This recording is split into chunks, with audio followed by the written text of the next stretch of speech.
歡迎收睇冰島之旅第4日嘅行程。今日我哋由赫本出發，首先會去左冰島，繼天空之鏡 Vesterholm Mountain、蝙蝠山同 Viking Village 維景人村，之後會經多皮沃古爾金字塔小鎮食個午餐，再開車北上去到埃伊爾斯塔濟小豬超市做補給，之後會沿93號公路前往塞濟斯菲厄澤暨南教堂參觀。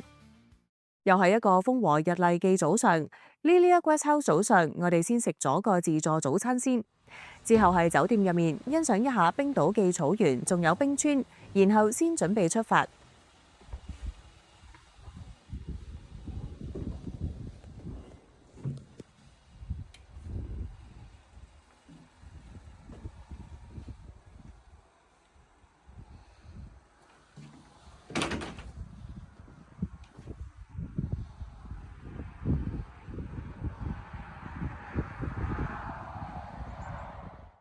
首先嚟到 Viking Cafe 買門票入蝙蝠山同維景人村，係閘前面掃一掃個 QR code 就可以揸車入去參觀呢兩個景點。嚟到 Vesterholm Mountain 最重要嘅就係呢一灘水。點解呢灘水咁重要呢？因為呢度被譽為冰島嘅天空之鏡，靠住潮汐退去嘅海水，令到蝙蝠山嘅倒影喺水入面呈現出來。當然仲有天氣同埋風向嘅配合啦，要集合咗天時地利人和先可以影到呢個天空之鏡。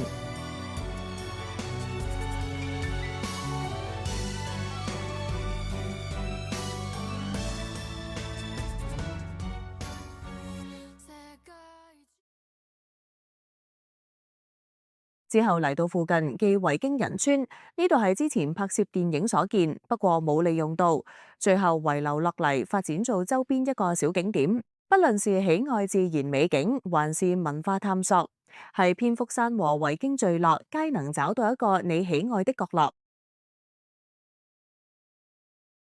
今日嘅中途站嘅地方叫都皮沃古爾，因為呢度有金字塔形狀嘅山叫 Bullenstender， 所以呢度亦都叫金字塔小鎮。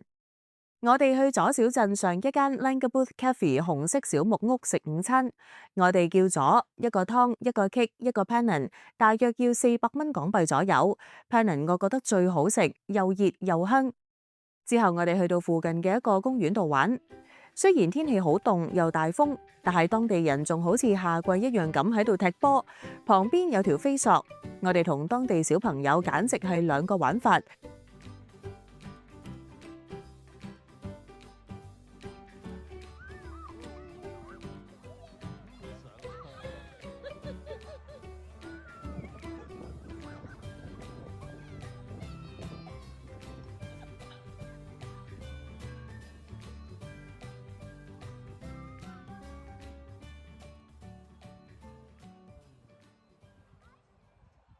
離開咗都皮沃古爾之後，我哋繼續向東部出發，大約2個鐘左右車程，我哋去到埃伊爾斯塔濟。喺度我哋會做幾樣嘢，去小豬超市準備今晚同聽日嘅食物，另外就係將架車入油，同埋最重要就係架車已經揸咗幾日，係時候要幫佢做客清潔啦。喺外國自己動手洗車係好平常嘅事，通常係油站都會有水喉去洗車，但呢條水喉加埋個刷，我就特別欣賞。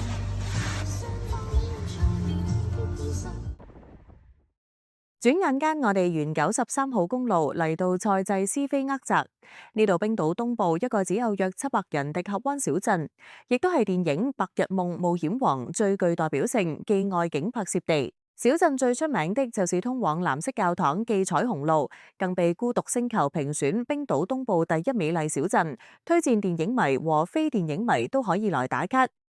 藍教堂坐落係美麗嘅小鎮上。整個建築塗上了淡淡藍色，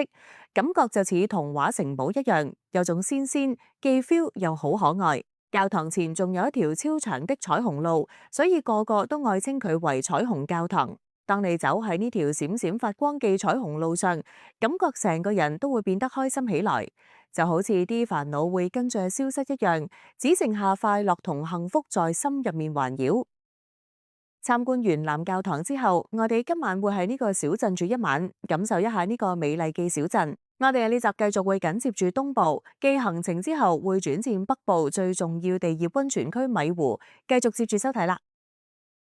繼續第5日嘅行程，齊濟斯菲厄澤出發，經過琴日嘅埃伊爾斯塔濟，去到東部 Hafnarfjörður Puffin 之後，前往北部嘅 Dettifoss 代提瀑布，最後去到冰島北部最大嘅地熱區米湖景區。參觀完 Seyðisfjörður 塞濟斯菲厄澤小鎮後，我哋上咗車，準備先經由93號公路開回 Egilsstaðir 埃伊爾斯塔濟，再繼續沿住1號公路前往米湖。公路中途會經過唔少瀑布同觀景台，大家可以喺唔同地方分別停車影下相。至於呢條路點解咁出名，就係因為電影取景嘅關係，所以嚟得冰島環島遊嘅人呢個都係必到嘅地方。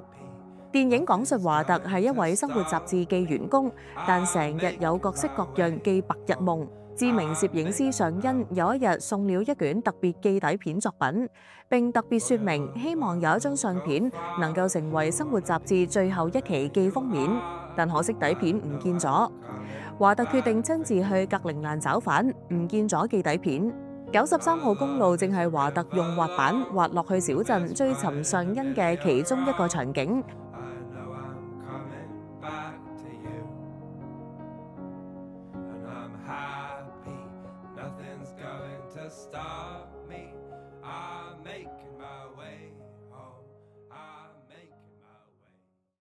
之後我哋嚟到 Hafnarfjörður Puffin。冰島夏天除了十分值得來睇冰島騎馬外，其實仲有另一個特別可愛嘅動物，都值得大家為咗佢哋專門夏天跑嚟冰島一趟。佢哋就是超級可愛的海鸚鵡 Puffin。